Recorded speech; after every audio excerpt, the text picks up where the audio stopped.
Okay, we made it to Alaska. We're sitting here in Tok. And we thought we'd start this video talking about the journey that we were on, what we did, all the places that we visited, but more importantly, the journey we made to get here. As Laura just said, we're in Tok, Alaska, and we're actually at the spot where we're actually going to leave Alaska. We're looking for a boondocking spot. On the way out. I think we found it.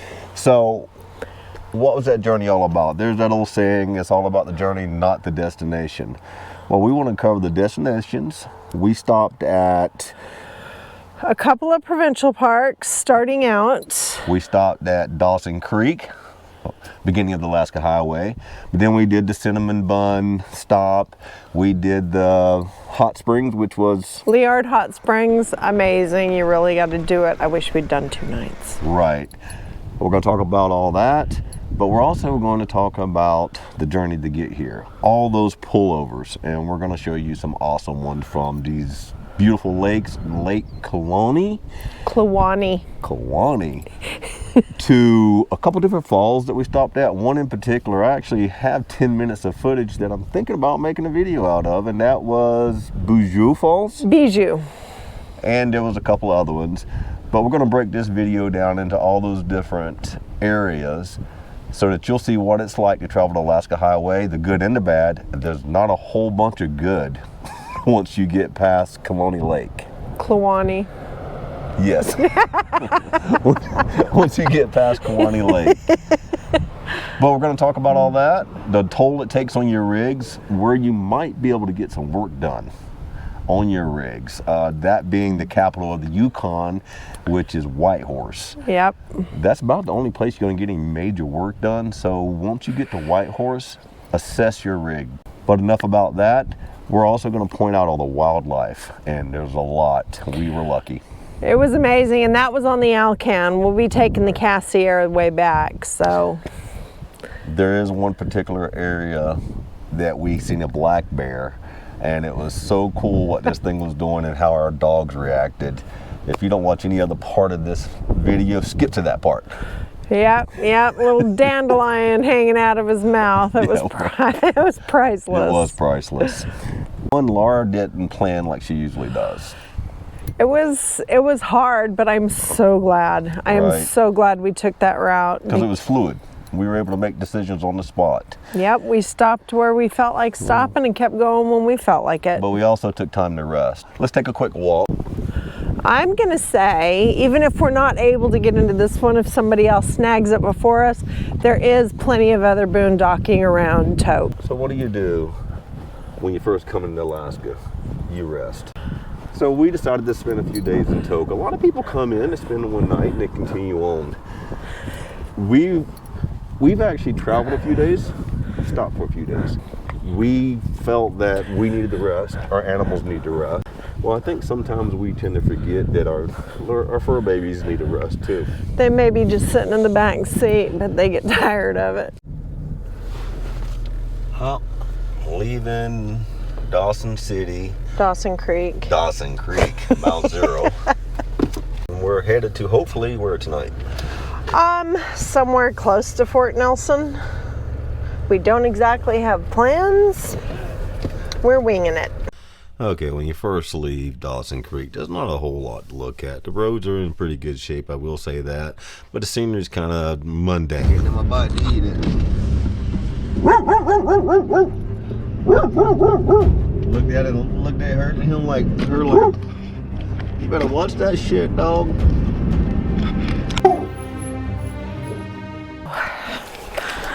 So this is our first pull off. No, this is a turnout. This is a turnout. It's right before Fort Nelson. We have separation between the road and the pullout, so turnout, sorry. Go, girl.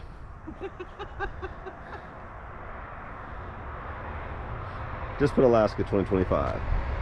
So these turnouts you're going to find all along the Alaskan Highway. Some of them are, you know, kind of close to the road and not really good for sleeping overnight. But every once in a while you're going to find one like this one where you can pull out there and sleep overnight and feel rather comfortable and safe. Ta-da! Now when you get to Fort Nelson, it's going to pretty much have everything you need. So if you need to fuel up, get some provisions, and take a rest if you need to, you can stop here in Fort Nelson and they're going to have everything you need. Tetsa River Lodge. Is that where we're going? Yep. Well, I guess we're coming into the world famous Tetsa River Lodge for the cinnamon buns. There we go. All right.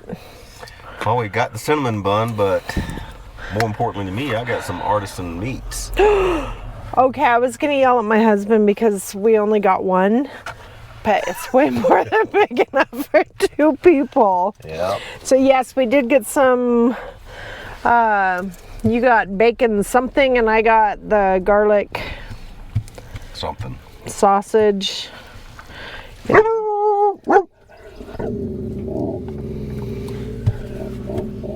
Nice. It's good. Ooh, there you go. Grab it. You can have that one.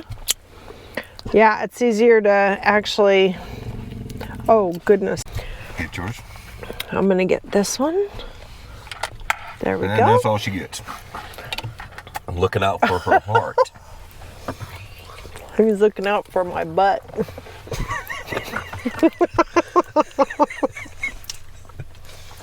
Yeah.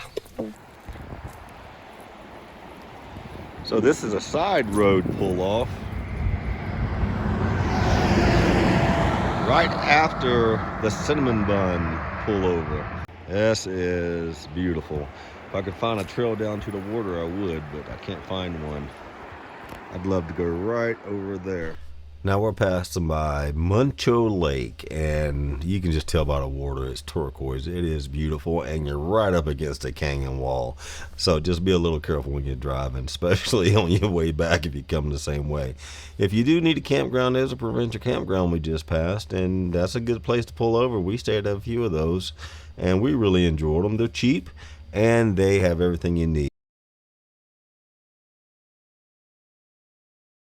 When you're on the Alaskan highway, and this is going to be the park that you can look for, and of course you're going to have the milepost using it because you're not going to get very far without one, and it's going to give you the mile marker, but then you're going to start looking for the blue sign on the road telling you to go to Ranchero Falls Recreation Site in the Yukon. May just be one of the best places we've stayed at so far anyway. A 10-minute hike through the woods. Any luck? We'll find a waterfall. Find a waterfall with a boardwalk, by the way, and as you can see, the path is really nice. Says it's about a 10-minute walk. We've been seeing black bear like crazy, so let's make sure we say, "Hey bear!" Hey bear! Hey bear! I'm not taking any chances. Right. As you can see here, the paths are well maintained, and this walkway right here is sturdy, and they do take care of it, and it is well worth that 10-minute walk that you're gonna make to get out to the falls themselves. So it's pretty much for any condition level. There it is. Nice.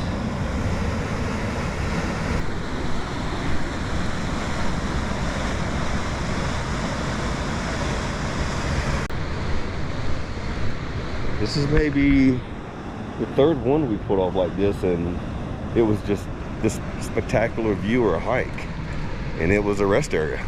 We're actually spending the night here tonight.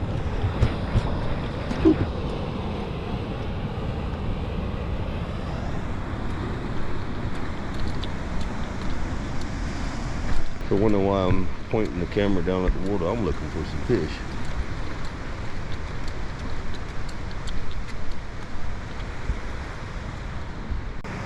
On the opposite side, there's another little small waterfall.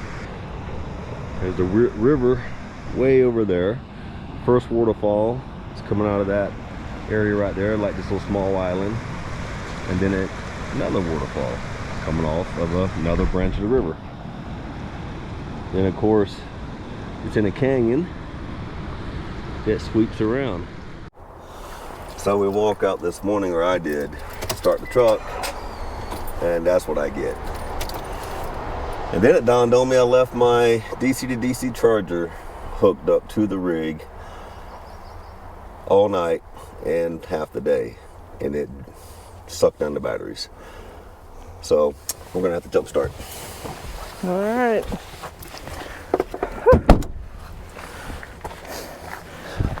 Here's what I'm gonna tell you. If you don't have a jump pack, guys, pick one up, because you never know if you're gonna need one.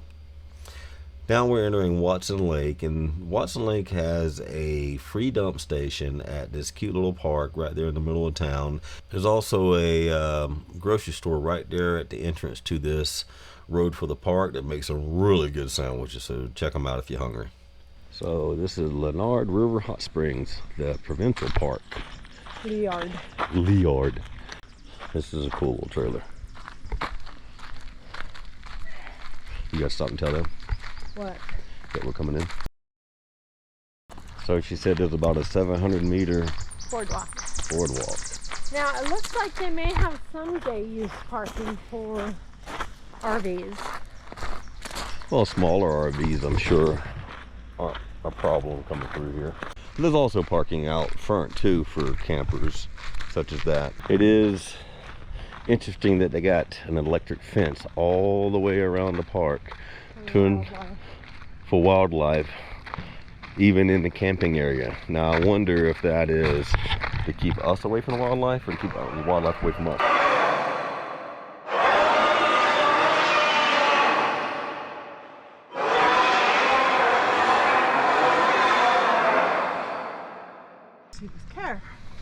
Okay. So don't touch the fence. Almost looks like a marsh or a swampish area, doesn't it?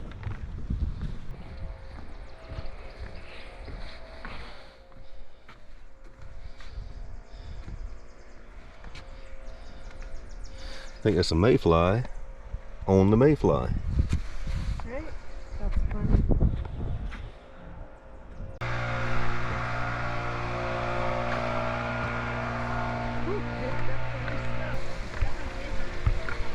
That water definitely is clear.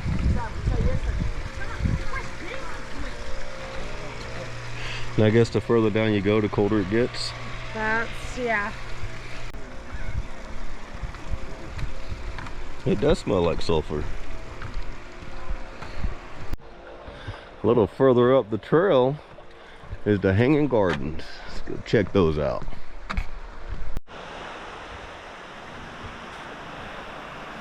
So there's your Hanging Gardens, and then I'm assuming that's where the waterfall or the water source is, and it trickled all the way down to the spring to cool it off. And you'll see the water flows all the way down this hill through the woods and finally makes it to the spring. It looks like the Hanging Gardens area is the alpha pool. Yeah. Going in. Okay, Laura told me that if we swim in these hot springs, it's going to take about 20 years off of it. So let's see what it does. Not so sure I believe her though. Is it?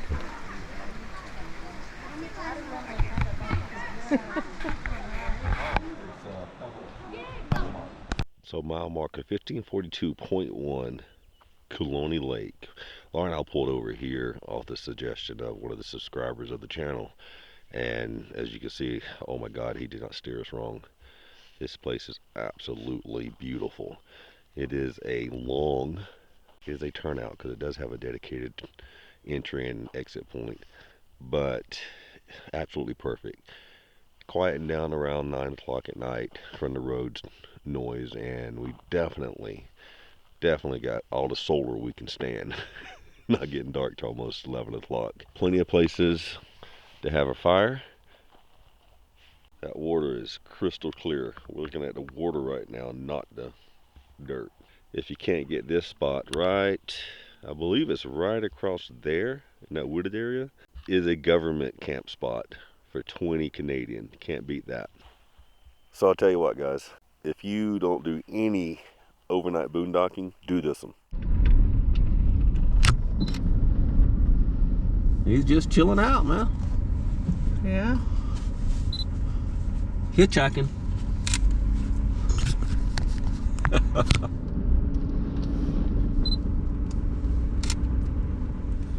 I don't know if you can tell or not, but the pilot car, and I've noticed, they're gonna drive at a much faster pace than I'm willing to drive at with a fifth wheel behind me.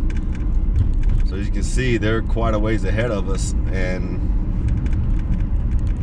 as far as I'm concerned, they can get ahead of me. Seems like a lot of the repairs they do on the road, they do over the top of previous repairs. So it's like you're not only dealing with the frost heaves, which you can see one coming up right here, but you're also dealing with potholes and previous repairs on top of repairs. There's a lot of sections that are loose gravel or non-paved, and it's got a lot of washboard. Laura and I, we installed a Moroso shock kit on our fifth wheel about a year ago, right? Yeah. About a year ago now. And it has made a world of difference. Part of the ride going to be a little more white knuckle? No? Not bad. Well, not bad on the inside.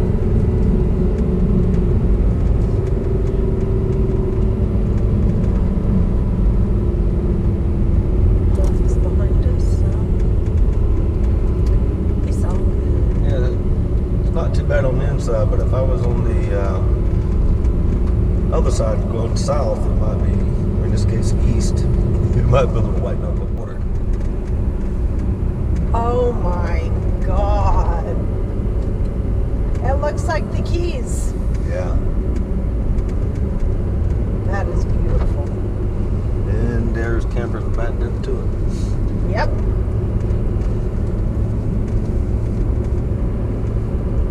So this is actually a different one than we were just at. This is Summit Lake, Stone Mountain Provincial Park. And yep, 28 level gravel. So here you see we came across a herd of bison, and all I can tell you about that is this kind of awesome to see, but just keep in mind they may cross the road and you got to wait on them. They're not gonna hurry up for you, and they may stop and take a break. Oh, Sheep. yeah. As you can see, I mean, it isn't a large town. There's no per se tourist events here, but coming into Alaska, first stop, fuel, food, place to stay, take care of your rig. It's got all that. And we've seen quite a few flat tire planes, so I'm going to say they probably do That would be fat tire. fat tire. What did I call them? Flat. Oh, I didn't mean to say that.